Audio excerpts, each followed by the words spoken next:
The story begins in the 18th century Australia. Here we see a boy trying to console a crying child. Suddenly, someone calls out to him, and he leaves from there. Now a woman far away, who is watching all this, comes forward and picks up the child in her lap.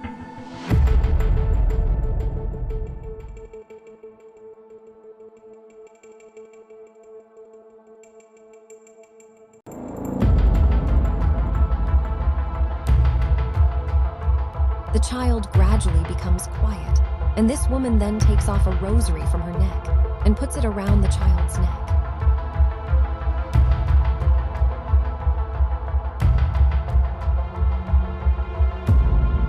She then takes the child to a waterfall. Suddenly, he does not know what happened. Without any reason, she throws the child down the waterfall, which was quite shocking.